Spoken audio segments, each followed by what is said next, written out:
Hey guys, we got a great craft tea coming up for you today. We get into the Tumbler Palooza drama. We talk about more info on what it takes behind the scenes for running an expo. And also, we get into the AI implications that are happening right now, and also Tik Tok ban. So look forward to this episode.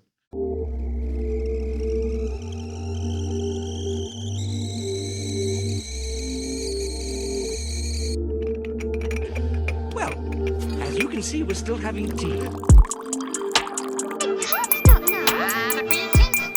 Good morning, everybody, or whatever time it is for you guys. Welcome to Craft Tea episode 11. 11? You know, I don't ever keep count. This time I actually did lose count because I'm off. Thank you, Chris. It's 11. We're at 11. Woo! We made it past 10. This down, up, down. Yeah, just a little down. Yeah. No, down. Oh, down. I was like, wait a minute, did I miss something? Oh, down.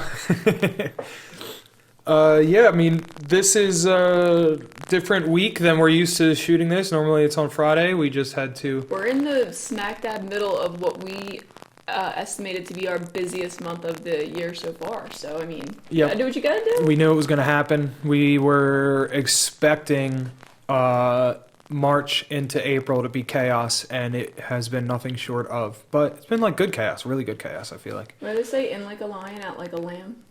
I don't know that, but I know it now. You were never taught that in school? No. March comes in like a lion and out like a lamb? No. Did you? I never heard that. That's a Philly public school thing, I guess. We're gonna have to take a poll. You guys, if that has ever been a thing that you have been told at school, drop us some comments and let us know. And if it isn't, drop us one of them calendar comments that you guys did get. Something that, you were taught to remember the calendar. That's how I remembered that's how they described the weather.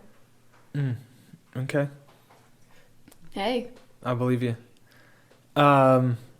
So we had a bit of a busy week. Very busy week.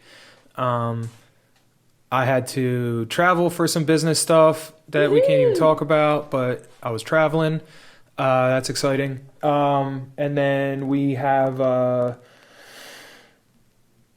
stuff on the way. We have new machinery that we ordered. That's like super exciting too. We have like all kinds of stuff happening there. That should just like help with us on the home front with just further more business things.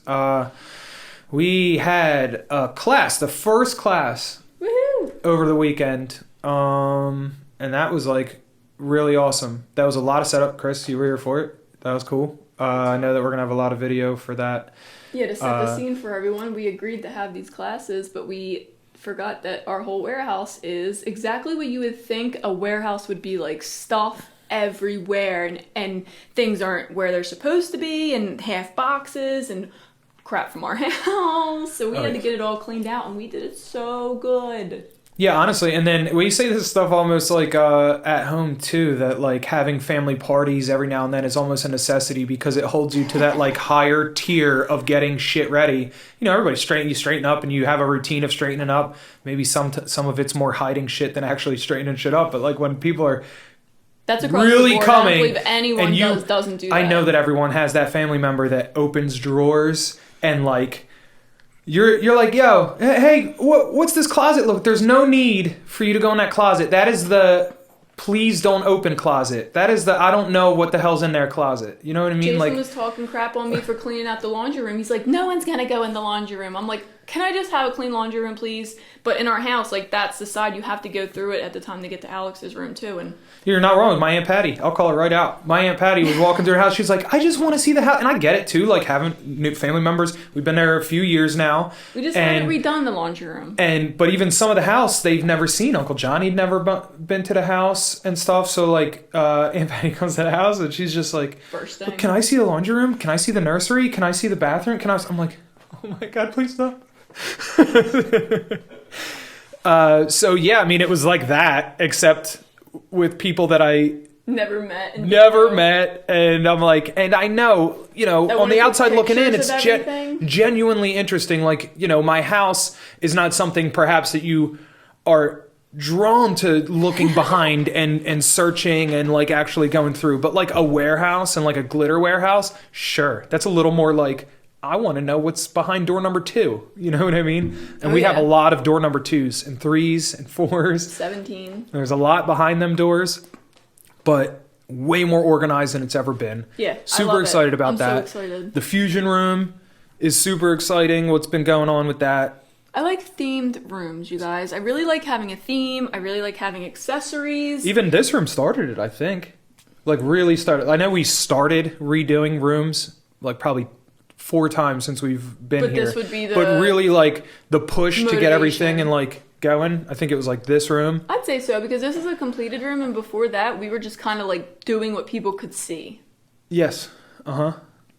Yeah, like I have no problem with anybody coming here and like walking into this room. I'm not like, don't look in the corner. Well, it's like close your eyes and beeline right for that room. Not anymore.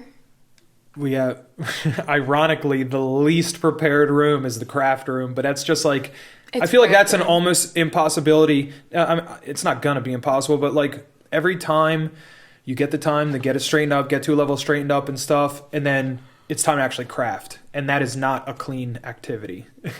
So it's just like, No, then what did you we craft. have to, what did I have to do to come in Or then- Saturday morning? Saturday morning, I had to come in and clean all my craft stuff up off the nice, clean, set up tables for the rhinestone class. And here I am in the middle of the showroom. I had half a table dedicated to glitter and cups. And I knew Patty must have looked at me like I had 7 heads when I started putting all that glitter and my tape and my cutting vinyl on the table. She was probably like, this bitch right now. Yeah. We just spent 2 weeks cleaning this room. You just see like empty surface area anywhere in the craft room. It's the same thing for my workshop too. I go into my workshop and I'm like, where can I build stuff right now? I have stuff that I haven't finished building over here. I don't want to touch that. I'm gonna do it here. And then like it was in the hallway. Like my stuff poured into the hallway of the workshop, and your guys cleaning up. And I was not upset at all. Like when I walked back and everything was just like jammed into my workshop, I'm like, I get it. I'm like, I poured outside of my mold. The viewers are divided right now on what you just said, because half of them would be like, you better finish some other projects. And the other half is like, hell yeah, I bet you could find some space over there. It's like, On the other half, I'm like, we could do projects here and here and here. I'll circle back and finish that. I swear I will. And then I'm going to start a project here, but I have to finish this, but I got to start this. that's it for, and it's like a mixture of like personal projects and work projects too, because like fortunately a lot of that space that I had taken up is mini trucking season. So like I've been getting the trucks ready for the car show. That's a part of the reason why we're going to be jamming we're going to be recording Craft Tees for next week in 2 days, which is another like abnormality for us. But like we're going away Thursday because biggest mini trucking show on the East Coast, at least, Southeast Mini Trucking Nationals in Definitely North our Carolina, favorite. Maggie Valley. It's my favorite. Our favorite car that show we don't help host. because I wish that I was born Got you, like Tom. I wish I was born like, I don't know, just a few years sooner so that I could have enjoyed maybe the 90s scene of mini trucking more. I was just a little bit too young, you know what I You mean? wish I was you were like older. 13, 14 and stuff, so I was kind of on the outside of looking in on that.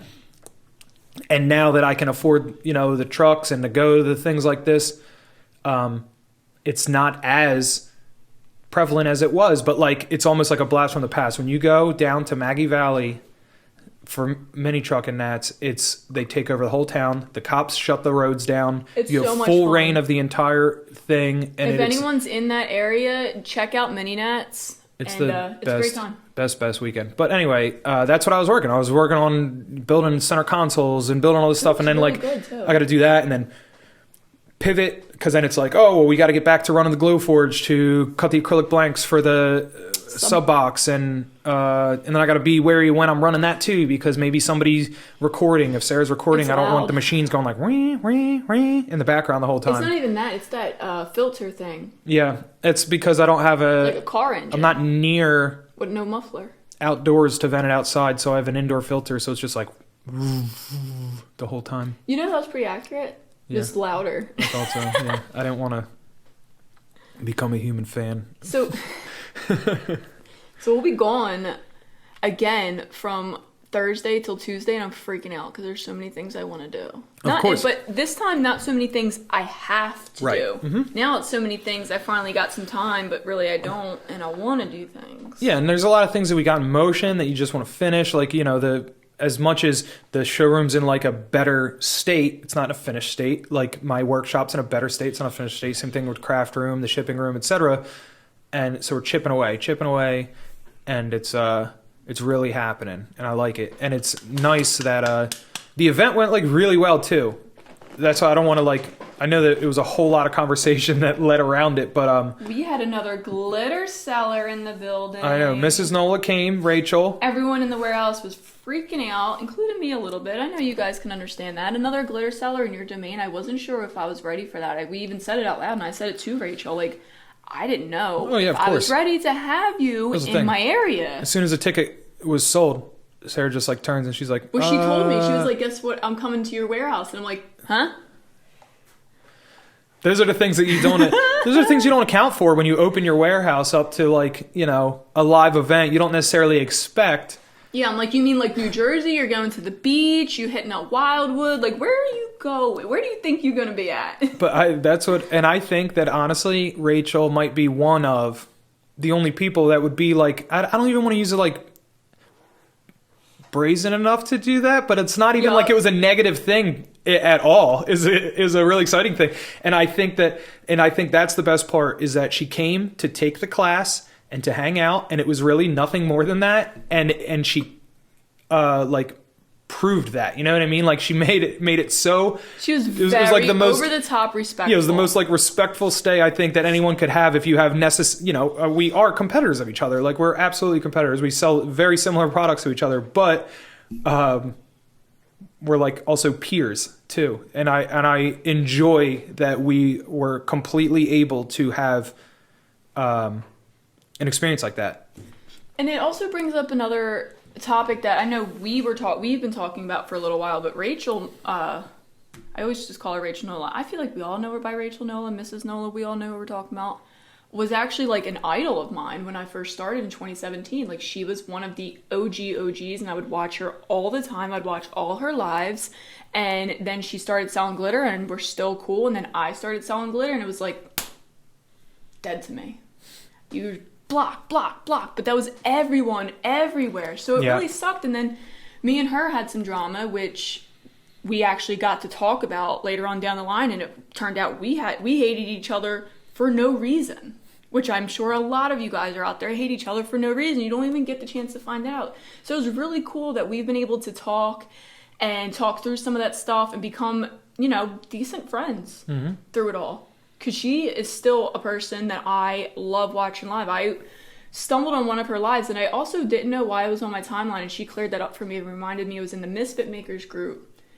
And I told her just like I told you, like she put me back in time. I thought it was 2018 again. It was 1:00 in the morning. I'm watching her live, and we were in Levittown. Like it really brought me back to where before anyone started selling glitter, before anyone had all this stupid drama, and we were just watching each other make cups and crack jokes and talk about how our day was and how much we don't like our husbands right now.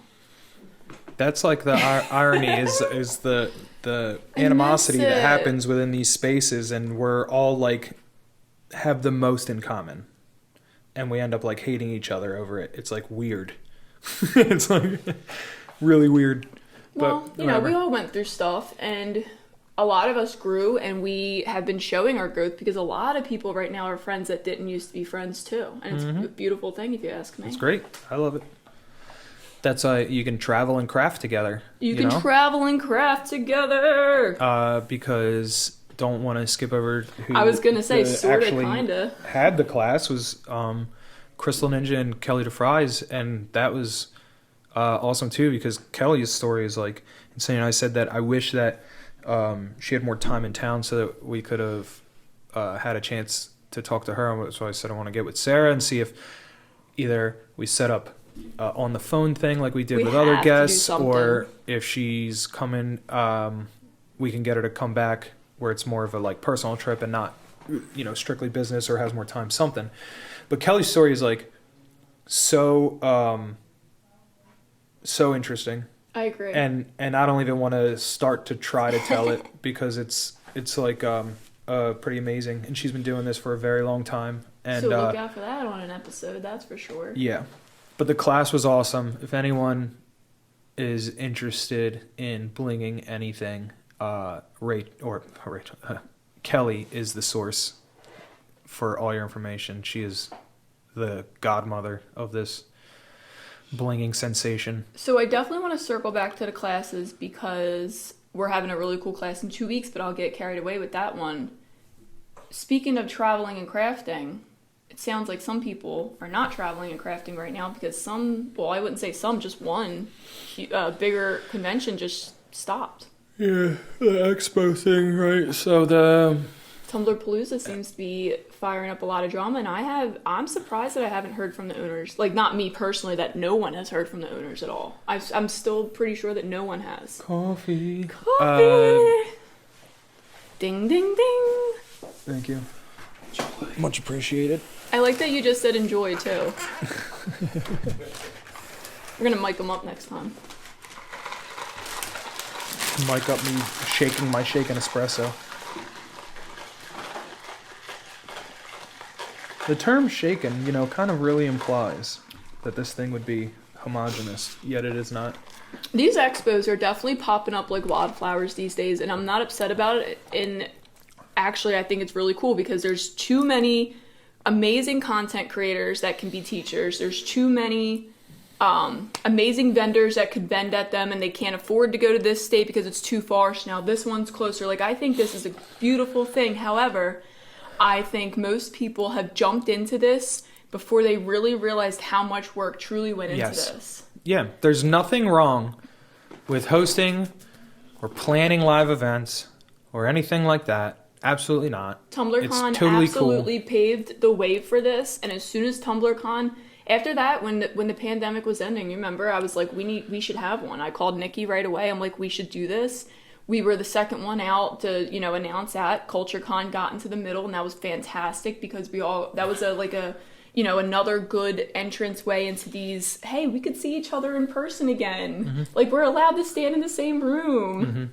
Mm-hmm. So that was beautiful, but now I feel like they're popping up too quickly, and people really aren't taking the time to realize how much work goes into this. No, it's definitely work, and it's definitely being looked at as a front. cash grab.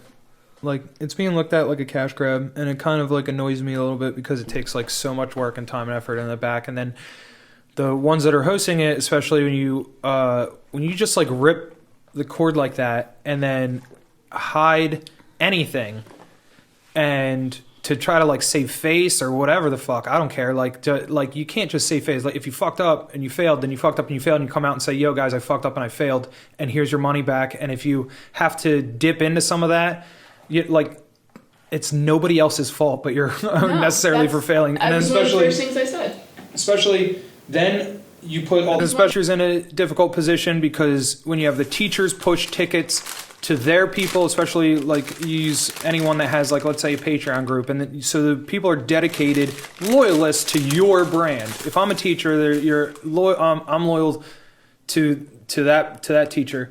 So I want to go to whatever they do and whatever they're pitching. And they're pitching to come to this class. And then now, technically, they just sold you a bum product, but they didn't know. Like, they got set up with a bum product. So now, like, the teachers look like dickheads, too, because they were pitching, something that ended up falling through. And some of them teachers are really good friends of mine, and others I just really look up to. So it was like, I can't believe they have to go through this. And that was immediately, all of them went on damage control right away because that's their brand. And definitely don't even like try, like, this is, I don't want to say it's like, it's one of the reasons why I believe in utter transparency for us and stuff, and from the beginning, is because do not try to think that your customers are dumb.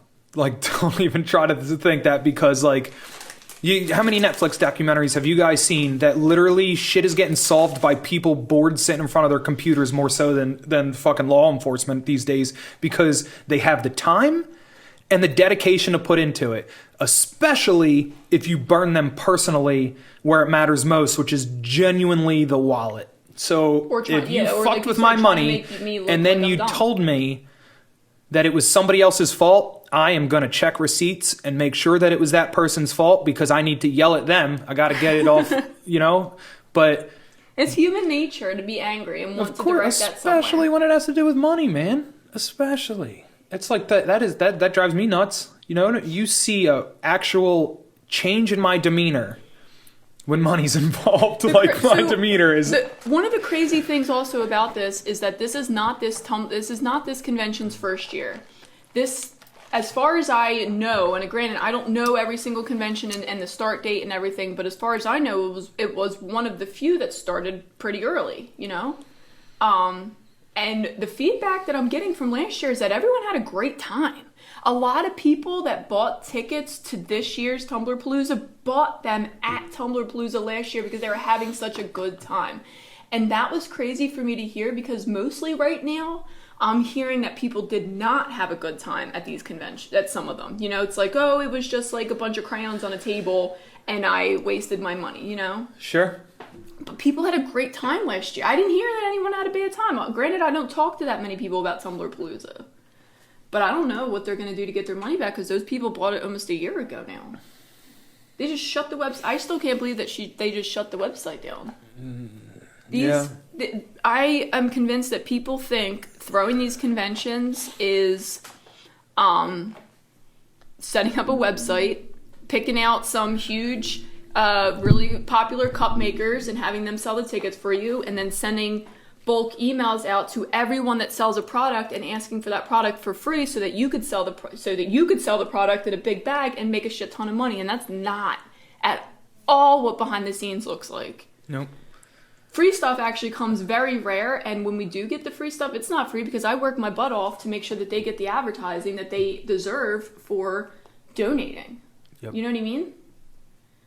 There's so many layers. You have to have and the viewers for that. Yeah, and I don't want anything to get misconstrued like we are the knowledge source for how to plan a live event. Because I'll tell you right now, we fucked ours up too. Like, you know what I mean? Like, there was problems with ours and shit happens. Like, we showed up, or not showed up, we found out the Monday before our event that the room that our classrooms were supposed to be hosted in was no longer available for us. Yeah, I forgot about that. That was 5 days prior. And they were like, oh, well, we can just like give you a whole nother hall, which was like probably 10 times the space that we needed, which you're like, oh, great. That sounds great. No, it's fucking way worse. It's way worse. The sound's worse. We'd have all this pipe and drape. Like, there was no way for us to like figure out exactly where power was. Like, the classrooms are supposed to be more intimate. At least that's what we wanted.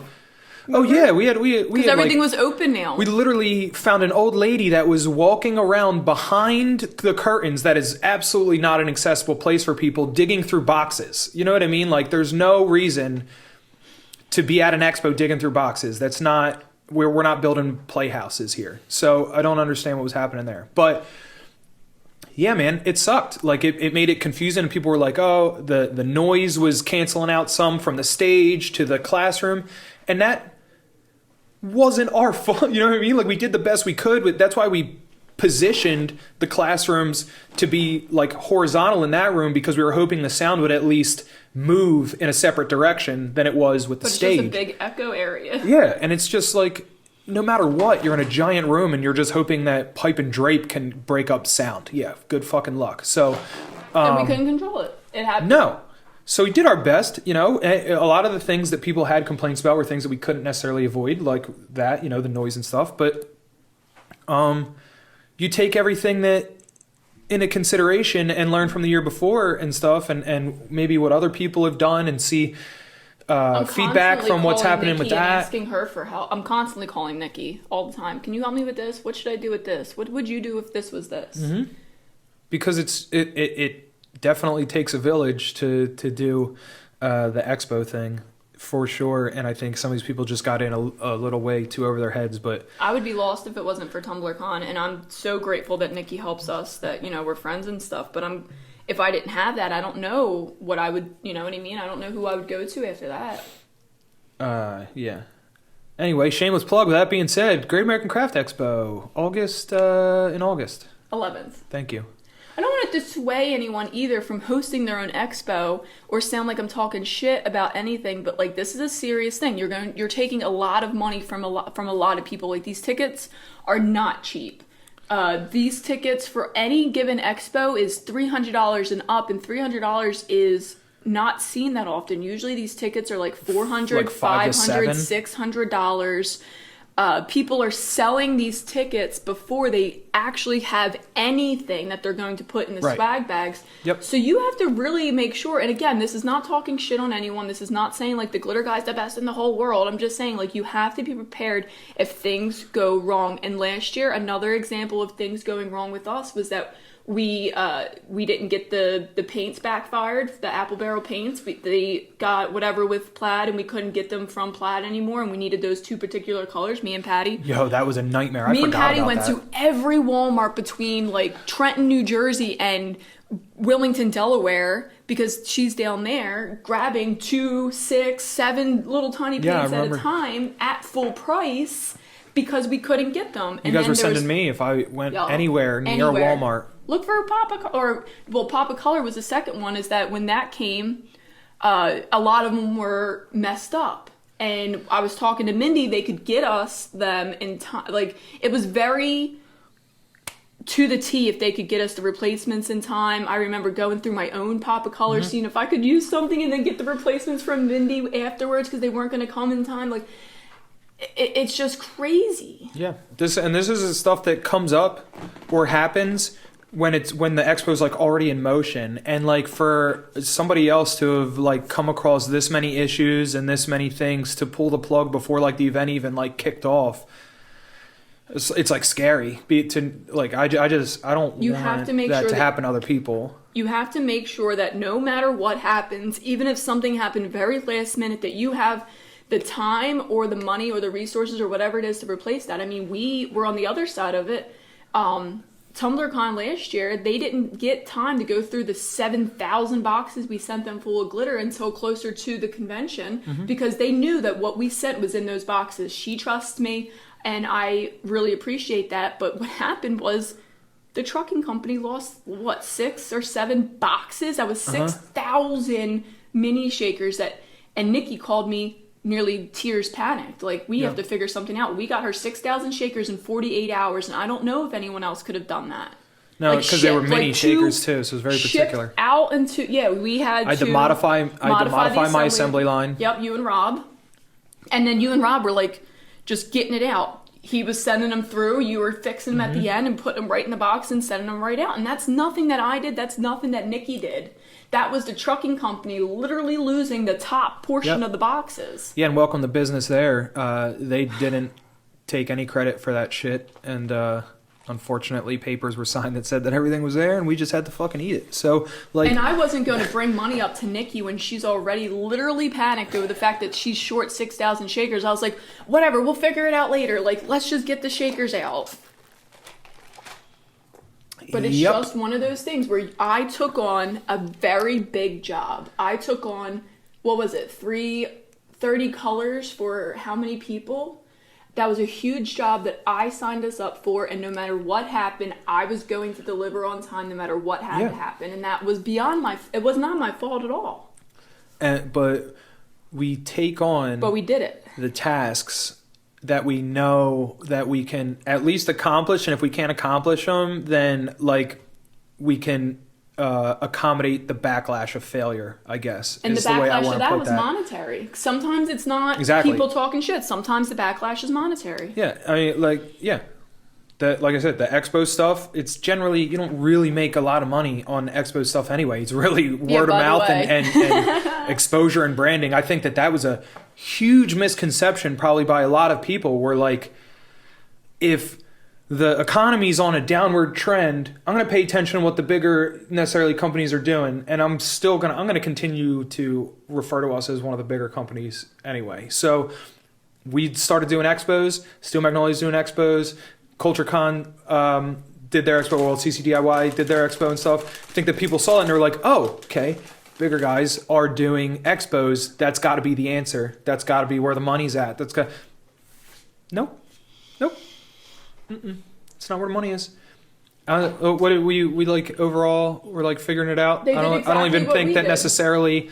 I don't even think necessarily the first expo was profitable. It was like genuinely break even because it takes an investment to continue to run expos. Now, if I decided that that was the one and only expo and we were going to never do this again, then there probably would have been a small amount of profit at the end. But Yeah. instead, all that money goes to acquire the facility for next year, to start ordering the stuff so that you can have any idea of what you're going to be putting in, your bags and stuff. So you have to be able to start paying the employees to work on the expo and everything. You have to pay for the marketing to get interest in the expo for next year. So there's immediately, if you plan on doing a live event more than once, there's an immediate cost attached at the end of the first event. Yeah. Like, it's not just like, oh, event's over, cost is over. You need to squirrel money away to build onto next year. Like, that is part of it. And I don't know what the game plan was for every expo. Obviously, I am on the backside of none of these expos, but one of our main concerns is that everyone wins. We paid we compensated our teachers well. We compensated our employees very well. We made sure that there was a big stage for everyone to see everything. We made sure the sound was there. We made sure that someone was doing video. Like, we made sure that a lot of these luxuries were there. And granted, there could have been more luxuries that we thought about after the fact that we would not have thought about during, that we're Sure. going to incorporate this year. Yep. So and you took into consideration people, even though it was very cheap to walk into our door of our expo, I think cheaper than like literally any other expo because they're all like pretty expensive. And why I say ours was 15 and sometimes they're like 20, 25. So Yeah, it was $10 something. cheaper. Yeah, we had it. It was just like, it was A day. super approachable and affordable, whatever. Either way, you still had people say, like, I don't feel that I got my value out of it. And then, like, I'm going back and I'm trying to, like, I'm like literally mathematically, like, trying to figure this stuff out. And I'm like, okay, if you spend like $10 or $15, you walk around, people are giving away like little trinkets and samples of stuff. I know that the one person like had literally gotten like $200 in Marabou product. They said that. They were like, I don't feel, all I got, I spent $10 to get in and all I got was this free Marabou products. And I'm just like, It was all free. Marabou did not sell anything. They were giving stuff And we had away. free demonstrations on the stage, and we had like the craft show that you can enter. It didn't cost anything to enter your thing, but you could win a big prize. The dude with the table won something.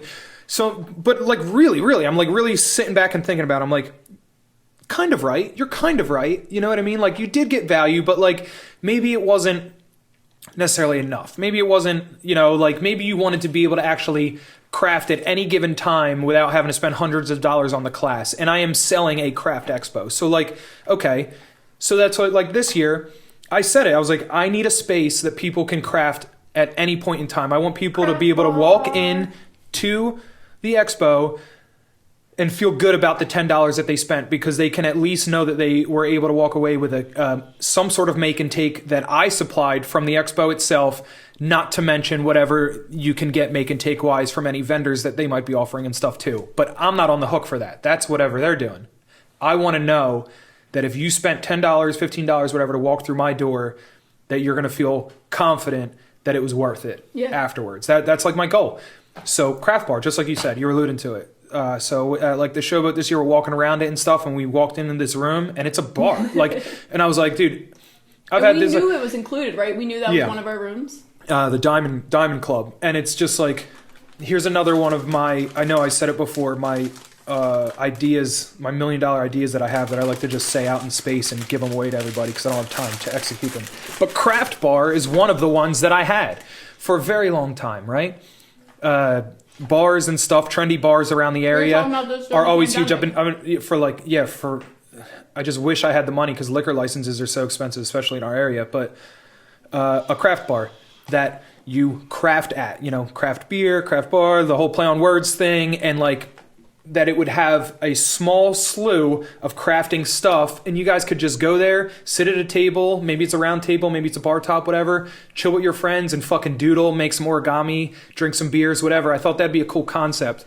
But anyway, Still is cool. Translating that here, I was like, wow, this is like an excellent opportunity to actually do like some form of that. So the room is like awesome. We'll come out with like videos and pictures, or maybe we can cut them into this, I don't know. But in the dead center of the room, big open space. Actually, when we toured it, they had just finished an event for somebody else, and there was still a projector screen there with a couple tables out. So I could already like imagine it. I was like, dude, yes, a little fucking projector, a TV or something. Maybe an influencer or somebody, anybody, one of our employees crafting to just kind of lead the way and show people that aren't sure what's going on, and make keychains, make pens, make something stupid, not stupid, little takeaway trinkets.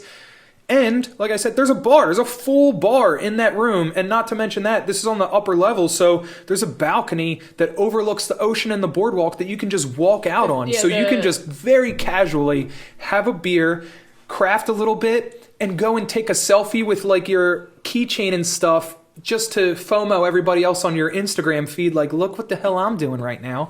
And you guys are not. In New Jersey. So those were things that like we really took into consideration. I know it was like a long road to get to to that, but I just wanted people to feel accomplished and feel like it was worth it. And I think that we really hit the mark this year. I obviously won't know for sure until after it's over and the dust settles. No, but I've been starting to do some craft bar work. I've been talking to some of my crafty friends, I don't know, are we calling them content creators? Are we calling them influencers? What are we calling them? Really cool cup makers, whatever their names are. Some of them are really good friends of mine, and I've been talking to them about hopefully getting them to come star at the craft bar. So, like, I was thinking, and, I'm just kind of planning out loud with you now on Crafty. I don't know if you heard me talk about this before, but basically, it's always free to be in the craft bar and always free to craft the craft bar crafts. But then when some of these girls come in, you pay $10, $15 for a craft along. Yep. So now only the people that want the cup will pay the $15, $20, whatever it is, and then they craft along with that person, but it's always free to be in there. If you want to just go in there and drink some beers and watch them make tumblers, you go right ahead, girl. You go in there. If you have your own tumbler, you just bought one from downstairs, you just come right on in and craft with it. You know what I mean? Mm-hmm. Like, I thought that would be pretty cool, and then you only have to pay for the supplies that aren't being supplied for free. Or maybe you just want to do a keychain while they're doing a tumbler. Yep. Free to hang out. Yep. I think it's going to be just really, really cool. And then, like, even with the stage is... It's a room. It's a stage. It's like where a band would play. You know what I mean? It's the House of Blues room. So like actually bands have played there, like very famous people and stuff. And that's like really cool in that I don't have to worry about whoever's demonstrating on the stage for any demos or anything that we're using the stage for awards, any cross-contamination of noise or anything that's coming from classrooms, because everything is very separated. And we were worried about that a little bit in the beginning. Separated but close. Are things too separate? Are things too far? And I was like, absolutely not. I think everything is in such a like adequate space. And then just like, aside from the 10,000 things that I feel like we have stacked to do with like the expo and stuff itself, is just like, you get there and you're just like, you know what? I'm just not feeling tumblers. Then just float in the lazy river then, because literally I'm going to say it a million times that that's where I'm going to be. The largest indoor lazy river. Is it oceanfront? I was going to say it has something to do with the beach. Waterfront. It's like the largest indoor waterfront theme park. No, water park. Water park. Which... I'm on two ends of this. One, you can't just make up categories so that you could be the biggest. On the other hand, I'm thinking about all these categories that I'm about to start making up so I can be the biggest in those. Look forward to those. Excuse me, ChatGPT, how many categories can you put me in, please, to make me important on Google?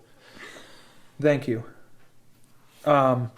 But yeah, the water park, that's why I said I keep joking about it, but like I'm not kidding. Like, you're going to find me or not find me in that lazy river. Guys, at some point when I'm supposed to be somewhere else, I'm going to be in the lazy river. Lazy River Expo. Like, you're at the expo, you're coming through the doors, you're out the doors right now. Water park. Like, they're... Yeah, and like, don't even make them feel like they're not attached, because like, let's say the table is like the building. The table's the building. So like, then this is the arcade and go-karts downstairs. There's the arcade. You go around through the arcade. Here's the front desk. You'll be checking in for your hotel rooms. You just go right there. You're like, there you guys go. You got a Starbucks map. Sponsored by Starbucks. Spotify, can you monetize me, please? So it is going to be a lot different this year because, like Jason said, everything is more sort of spread out. But when you really think about it, what I meant by stacked is that we're like just on top of each other. Like you have the vendor floor, the check-in counter for everything, the arcade, like you said, and then before here, like you're coming out of the vendor floor, and then you go up the escalator right here. And then all the other stuff is just directly on top of it. So, you know, we're spread out, but not. And then the rooms are soundproof. It's the showboat. Like, Yep. They've had to do this before. So you can't hear stuff. It's going to be fantastic. And then we only named things that are like within our building. Obviously, I don't really want you to leave the showboat building like at all. No, but if you go out the other side and you go out the door, you're like, boom, boardwalk, but boom, yeah, if you're beach. just like, oh, I'm really into gambling. You can literally, you have to leave. You can literally just showboat. You can't be doing no gambling. They ain't allowed. No gambling. Oh, that's why we're in there. That's why it's an arcade now. But you can just walk this way down the boardwalk, walk that way down the boardwalk, and you're gonna walk right into a casino. I forgot, you guys. You cannot So- gamble at the showboat because the whole reason we're at the showboat is because they were looking for other things because they lost their gambling license. Yeah, they lost their gambling license, and the dude that owns it, who's like hella rich, was like, "Yeah, we're gonna figure something else out." Water park, arcade. There's a rock climbing wall. There's Go-karts? there's You say go-karts? there's the go-karts. There's like a boxing ring that they do like events with, like every now and then. I don't know, maybe we can do like some craft boxing, you know. And some of this is included in our welcome party too. The welcome party, they have to one of them. That's on the website. The after party. The You- welcome party is going to be in the stage room, Yes, correct. and Sean's going to DJ that. If you weren't at our expo last year, you need to talk to somebody about our after party at Arnold's. You know what? Go talk to Sandy from Dino's, and she'll tell you all about it. Talk to Sandy, talk to Nikki, talk to, Marabou. Who else was there having a great time? The Crafty guys. Talk to the employees. Talk to all of our employees. Their employees at their at employees. Arnold's. They were Oh, yeah, there you probably go. like, please don't come back. We were having a wild time because it's bar, go-karts, video Laser games, tag. laser tag. Talk to Amy Moy and Leon. That's one thing Amy we're Moy lacking. and Leon, like they don't both have the same last name. I think that's one thing we're lacking is laser tag. I don't think we have laser tag this time. Oh, Cancel the whole it. thing. Cancel it. I'm Talk sorry, to someone guys. The about whole our after expo. party because that's where it was at. Please. We dropped money on. We dropped a lot of money on that, and I don't regret a single penny spent at all. Our after party. I know it was actually, and we were joking about it because I went. There was a car show at the same place that our expo was at like 2 weeks ago, and I couldn't find the leftover Arnold's cards because the play cards that we We handed gave out to everyone everybody. $30 to start with. We got a shit ton for our guests and stuff, and then I was just, I don't know, being me when we were ordering them. He's like, "Do you guys want any extras?" And I was like, "Yeah, I guess just like give me 20 extra." And I should not I have didn't know said about that. I was like, "Oh, we're definitely gonna like play all these games," and then no. That's why I'm so much more involved in the expo planning this time. Yeah, I'm a loose cannon when it comes to video games No, when it comes to money spending, and video games. and when you put the two together, Yep. you have an adult this time, and I'm not sorry about that. Mm-hmm. I'm gonna follow you around like this. I know what I'm gonna do though. What are you about to do? Pull my phone out and find some weird stories because we haven't done Twisted Tea in weeks, and I want to do Twisted Tea. Don't message me.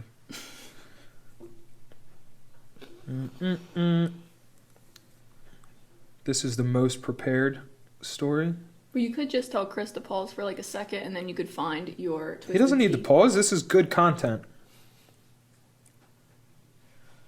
Put a poll up I know, right? during it. Just Comment now, li- right? Oh wait, no, we didn't even talk about the other topic. We're having more classes here. Is that the one? No, I mean, I guess we can. You can mention that, I guess. No. It's okay. Go to this. I thought you were gonna say. You go to what you were gonna say.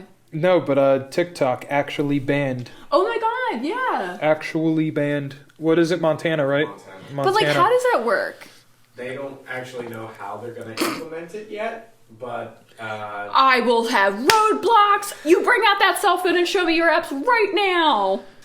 Well, it may just be one of those things where depending on ChatGPT, hide TikTok. Because the Apple Store has certain apps that are restricted in certain countries anyway. They might You have FanDuel is just like restricted gambling in states, so I imagine it's going to be just like that. They're going to geotag the app. I was going to say, so is that a geotag or is that a billing address thing? Because both of those things are going to backfire, because I'm telling you right now, that state's bordered on 3 different sides.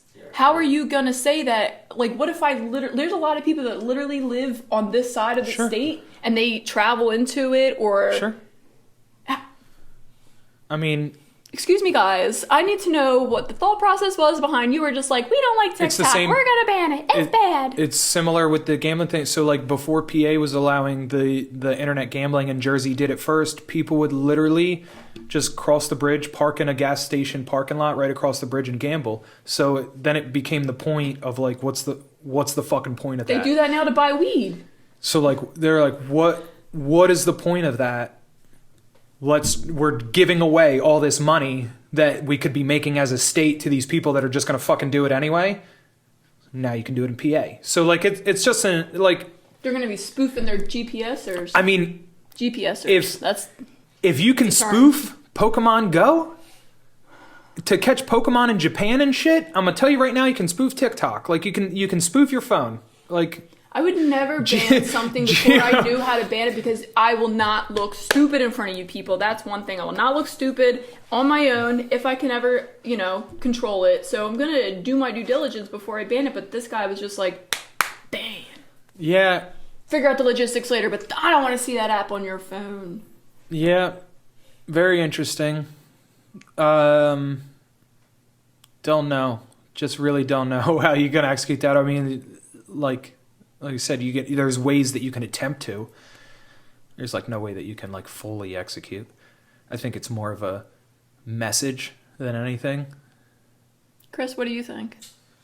You just did something on this too, right? Yeah, I talked a little bit about this. I think they're testing it out. They're seeing how people are going to react. Mm-hmm. That's how I feel. Because if it doesn't get like absolutely shut down by people, they're going to roll it out nationwide. So I think that the writing is kind of on the wall, and I don't think TikTok will probably be around too much longer. That's crazy. Not in the States. 2 or 3 episodes ago, I was like, there's no fucking way. There's no way. Well, that's what happens when one of the most powerful companies in the world, being Google, Facebook, another powerful company, and the United States government all have a interest in seeing a certain social media. This is all about money. Yeah. It's like you can't of course. stop it. This is all about money. It's just because they didn't come out with it first. It's find a propaganda message on how to get the people behind it, and it's just like it's destroying children, right? Like that's like a very easy way. That's the news stories that you always get shared. The news stories, it's yet another story on how this is terrible for kids. I'm going to tell you right now that you can probably make a news story on why Facebook's terrible for kids, on why Instagram's terrible for kids, on why any of this shit's terrible for kids, but you're not going to see them fucking specials because the news stations are backed by all the fucking companies that want the shit shut down. So it's like, it's true. Like it's like Elon Musk trying to shut down AI. We were just watching that this morning. It's like Elon Musk is out there trying to slow down AI so that he could catch up. Dangerous for real. It's going to get worse because now the most dangerous part about AI. And they don't know what they're racing to. Right. The most dangerous part I think about AI is that it is being. It's dangerous for the rich, especially because they haven't found a way to put a lasso on it. The same way that we talked about like cryptocurrency and stuff in conversations, that would be a more accepted basis of currency if the large players had a way to capitalize on the money of it, to like truly monetize it, and they don't have a way to monetize it yet. That's why like they have things in motion. Google is working on their AI, Musk is working on his AI, and they're not ready necessarily for market yet. So that now they're like, everybody stop, because if we get there first, because I think they're starting to realize the power in people and stuff too. Yeah, like if I was sitting here and I have nothing better to do but to figure out how to make an Alexa smart AI system, that's the stuff that we were talking about in the concept of like, we're at the point that you can tell, we're almost at the point that you can tell a 3D printer a simple command like make me a coffee table, and that 3D printer will be able to take that vocal command, convert it to text, take that text command, understand the prompt, and send that message to a machine. So now you just created with words, and that is like fucking insane. And we're really getting drastically to the point of really being able to just like create with words, and imagine the money behind that. And the companies are seeing that and they're just like, oh shit, we can't have you guys 3D printing fucking coffee tables with words because I sell coffee tables. You know what I mean? Like, so there's a huge power shift that's going to fucking happen, especially monetarily, if they keep allowing advances in AI without them being able to like keep up with everybody else's advances too. You're not going to be able to keep up with this because it's endless. No, because as much you're as going to have to pick a lane and go in that lane because there's so many different ones, and it could do everything. As much as you try to shut it or slow it down here, it's slicing my butter in my toast in the morning. It's progressing in another country anyway. I don't mind the conversation about stopping it.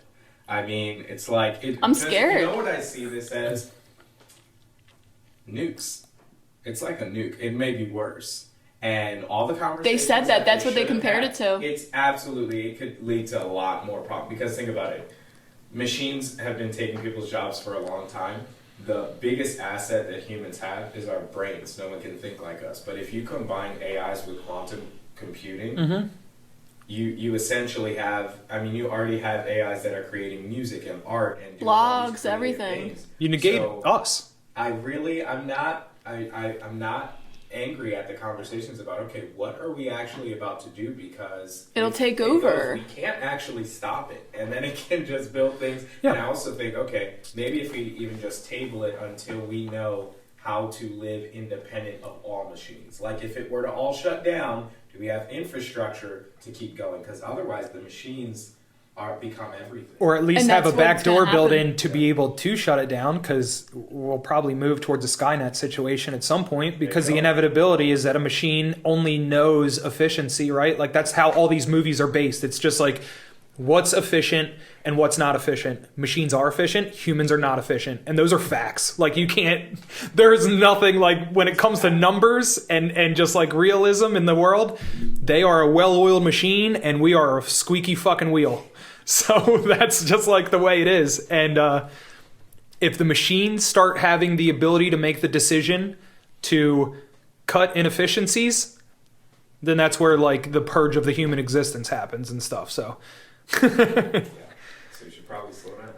At Yeah, least. And watch not that movie stop. Megan. You guys will be against it for sure. Oh, you Watch guys the saw movie that? Megan. That was good.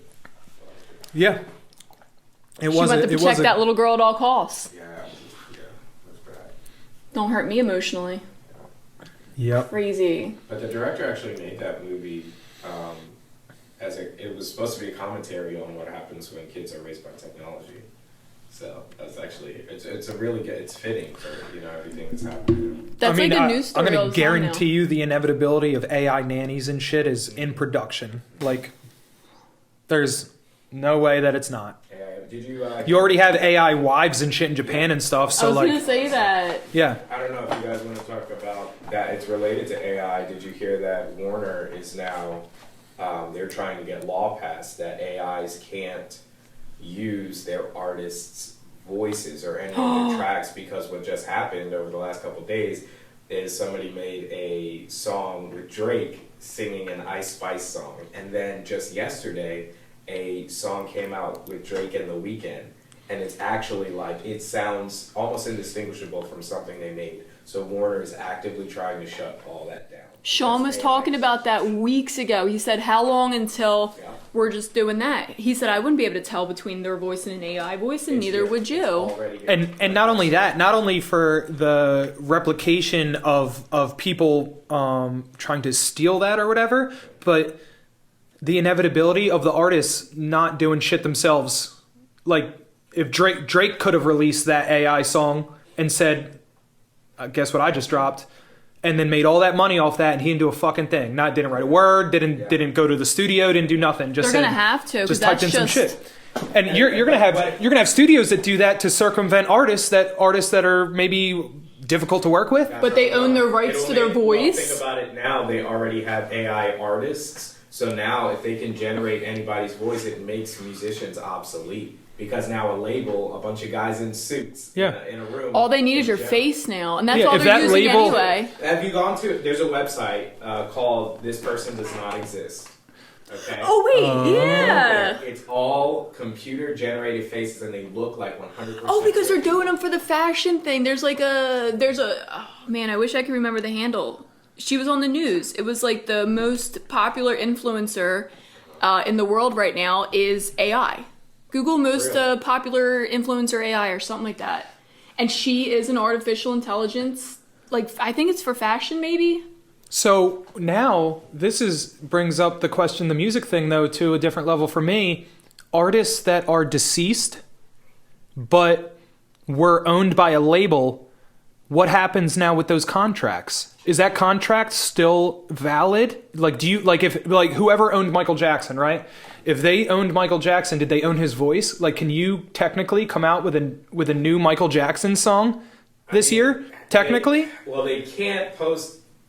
After his death, he can't sign contracts allowing them to do that. But if it's an AI based off of music that they own, because you're training the AI, so how do you train it to use Michael's voice? You would play Michael's songs. So right. Say Sony owns Michael's music. They can play songs in their catalog to train an AI, and then that's legally they'd be able to do that and put out more music from. Because I see the inevitability of that, of albums coming out after the fact, of maybe they just, I don't know, for peace of mind, have a family member sign off on it that says like, hey, this is something they would do.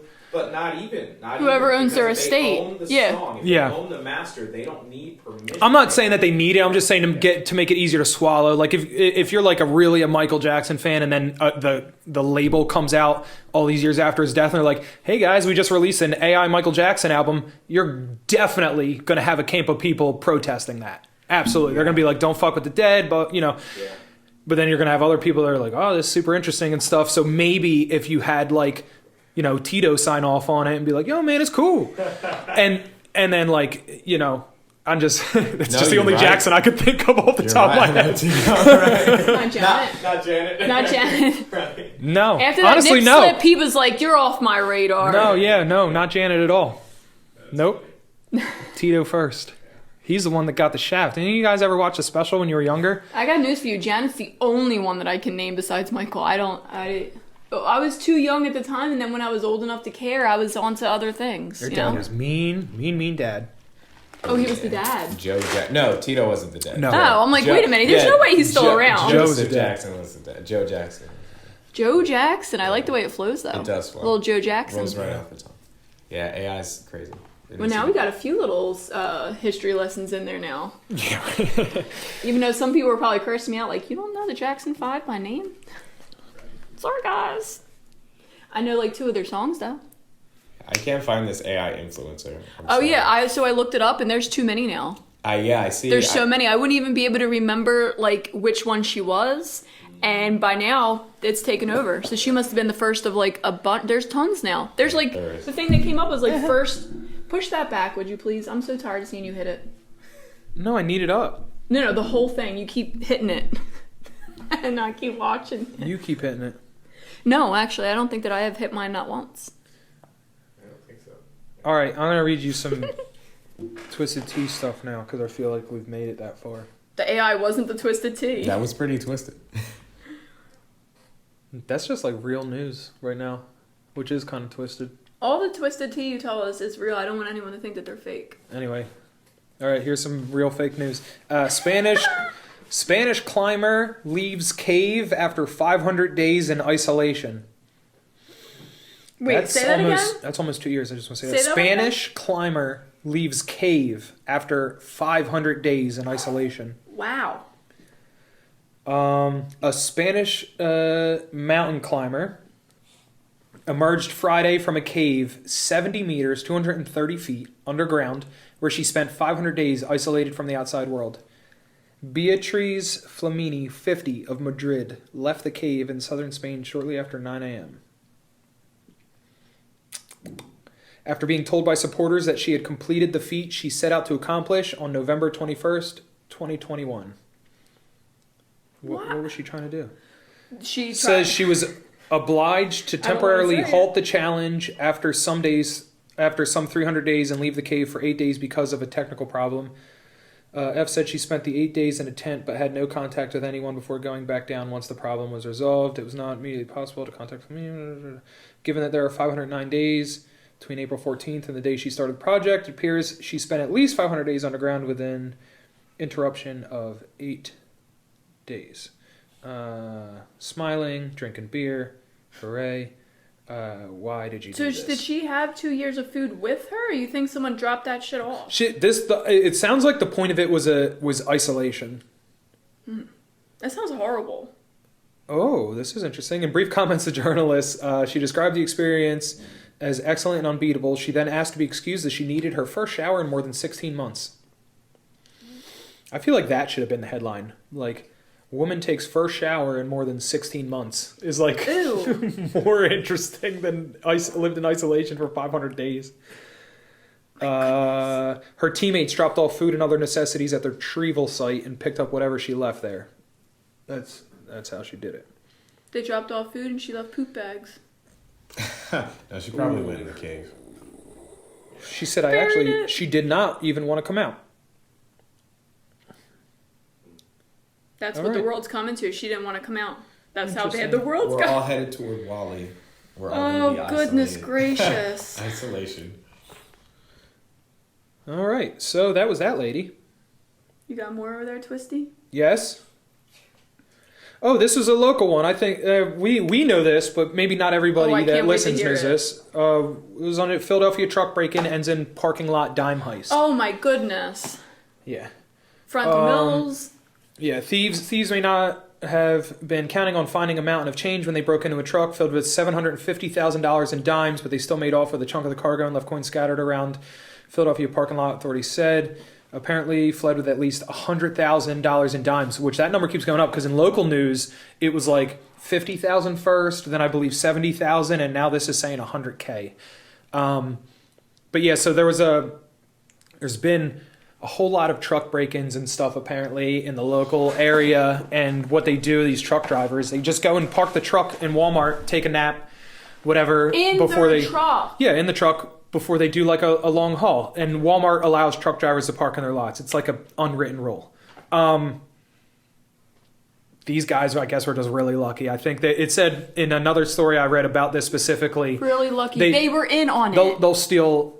No, it says that there's been like chickens being stolen, like frozen chickens out of these trucks and like anything. You see the Walmart truck. Anything they can get. Yeah, that's what I think. They just cut the lock, have like probably pickups that back up and throw everything on it or whatever. And these guys hit the payload, man, because they opened that up and there was cash. You know what I mean? Like, granted, it was in the form of dimes, but like cash money. Leave it to me to be the skeptical one, and usually I am, but I do not believe that these men got a lucky payday. I do absolutely believe that this truck driver was in on it, and they're going to find out. And they interviewed other truck drivers on the news, and I figured it might be a little divided because I don't know anything about truck drivers, but every truck driver was like, yes, it's an absolute rule that you need 10 hours minimum of sleep before you get on the road. But these trucks have cabs, sleeping cabs. You sleep behind the seat. You always protect the cargo, and that's what every truck driver said. And this man decided that he was local enough to Franklin Mills Mall that he was going to leave his truck in the Franklin Mills Mall Walmart, which is notoriously, if you live around here, you know that's one of the cruddiest Walmarts that you can go to. You might as well have gone to Aramingo and left it at the Aramingo Walmart. And then you drove to your house, and then you were surprised that someone stole them damn dimes? No, you called your friends and you were like, I'm gonna go nap. But I'm not the cop. I don't know nothing about nothing. All I know is the area, and all I know is everything sounds sketch. I know that I didn't get any of them dimes. Not a dime of them dimes. I don't want none of them dimes. They showed all the cops having to walk around and pick up all the dimes from the parking lot. They had to pick up every single dime. You see the shimmer of the dimes all one over the at a parking lot. time, because they were just on the floor at that point. So they just had to walk around all day and pick up all the evidence. So the last one I'll do is, it says, snake on a plane. South African pilot finds cobra under seat. and it's we'll pull the picture in a thing, but it's more like a Learjet type plane, so it's not a commercial flight, which is probably worse. He keeps hitting that microphone. Yeah, I am gonna. I'm waiting for it. A pilot in South Africa made a hasty emergency landing after discovering a highly venomous cobra hiding under his seat. Rudolf Erasmus had 4 passengers on board the light aircraft during Monday's flight when he felt something cold slide across his lower back. Oh, hell no. He glanced down to see the head of a fairly large Cape cobra receding back under the seat, he said. It was as if my brain didn't know what was going on, he told the Associated Press. After taking a moment to compose himself, he informed his passengers of the slippery stowaway. There was a moment of stunned silence, he said. Everyone stayed cool, especially the pilot. Erasmus called air traffic control for permission in the air or no? to make an emergency landing in the town of Welcome in central South Africa. He still had to fly for another 10 to 15 minutes and land the plane with the snake curled up by his feet. I kept looking down to see where it was. I was happy under the seat. It was happy under the seat, Erasmus said. I don't have a big fear of snakes, but I normally don't go near them. Brian Eminis, who works at Welcome radio station Gold FM and is also an aviation expert, received a phone call to see if he could help. He called the fire and rescue department, sent emergency responders and a snake handler to meet the plane at the airport. Eminis was first at the scene and saw everyone disembark, visibly shaken. Eminis said, but all safe thanks to Erasmus. He stayed calm and landed that aircraft with a deadly venomous Cape Cobra curled up underneath his seat. I'm sorry, we would have all been dead if I was the pilot, and I apologize wholeheartedly for that thing that never happened to me. Cape Cobras are one of Africa's most dangerous cobra species because of the potency of their venom. That's like what's nuts is that it was 10 to 15 minutes still that he had to fly. So you imagine if he like got startled, it bit him, and then now you're on 2 different time crunches. 1, to get this plane down, and 2, to not die before it happens. Well, 'cause the only thing that would be going through my mind is clearly I'm going to die, but I'm going to try to make sure everyone else in the plane doesn't die because I'm going to die. I'm going to die. This thing's going to bite me. I'm in the air. We're not going to be able to get me treated in time. Let's just land this thing. But tell my family I love them. But even like if it like even like if the situation of it actually did end up biting him, it's not just like, oh, okay, well, like I got bit and then like let's just keep flying. It's like, still snake here. You know what I mean? Like, does it just bite and hold on? Does it bite and let go and get ready to bite the next guy? And regardless, that's going to hurt. So he's going to scream of some sort. I hope we get there. The drama wasn't over for the poor pilot. Welcome snake handler Johan de Klerk and a team of aviation engineers searched the plane for the best part of 2 days, but still hadn't found the cobra by Wednesday and were uncertain if it had sneaked out unnoticed. The engineering company Erasmus works for wanted its plane back in the city of Mbambela in northern South Africa. So he had to fly it back home, a 90-minute voyage with the possibility that the Cobra was still on board. Bet you I won't. Unsurprisingly, his passengers decided to look for another way to get home. Yep, someone come and get this plane. We're going to need a shuttle of some sort. We're going to need to get out of here. I'm not getting back in that plane. You better find that. There wasn't a marshal on the plane? Or any? There was only 4 people. Oh, it's like a crop duster. Oh, gotcha. He wore a thick winter jacket when he had to fly it back. He wore a thick winter jacket, wrapped a blanket around his seat, and had a fire extinguisher, a can of insect repellent, and a golf club within arm's reach in the cockpit. He's just like flying with that shotgun with that. Yeah, go ahead. The fucking fire extinguisher. The fire extinguisher he said, in the cockpit. I would say I was on high alert, Erasmus said. The Cobra didn't reappear on that flight. I would have the plane to be high. Has now been completely stripped, but still no sign of the snake, Erasmus said. The theory is it found its way on board before Erasmus and his passengers took off at the start of their trip from the town of Worcester in the Western Cape Province, where Cape Cobras are usually found in South Africa. Cool. It might have got out and welcome, or might still be hiding somewhere deep in the plane. I hope it finds somewhere to go, Erasmus said, just not my aircraft. Ever again. I feel like that was a good one. Wow, that's nuts. Oh, yeah. I would have tried to capture it. You got balls. If it's big. I mean, they tried to get it. Once they landed, it's just gone. It's gone. Because I'm like, look, can't somebody... Yeah, so I guess that's why they never got the length, because they never found it. Yep. Nope. All right. I won't even let Jason come out of the room unless he shows me the dead carcass of the spider that I sent him in there to get. I said I'm like in the camp. You'll live of in that room till you pilot. come out with a I am carcass. not by any means scared of snakes at all. I've worked around a ton of grown ass big I'm scared of dudes in dying. line work and stuff that. Like I'd see snakes all the time out in line work, working out in like swamps and like Snakes and planes. these fields and stuff. These goddamn snakes. These on big these ass goddamn dudes be like, planes. no snakes. I'm that way with spiders. And let me just tell you guys that he will still go in there and get a spider out if I need to send him in to get a spider. I've never had to get my own spider. But it's not very easy for me. It's not his most enjoyable thing that he does for me. Not that he has enjoyable things that he does for me. They're all pretty much unenjoyable things. Okay. Like whatever I have on the to-do list today, I'm sure there's tons of stuff. I got nothing else for us today, I don't think. But I think that this was good. There's a lot. Yeah. All right. All right. Back to work. All right, Oh, let's wait, that get was your line. back to work.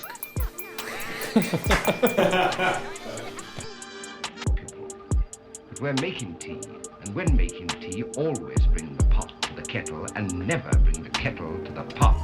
Now, pour the tea.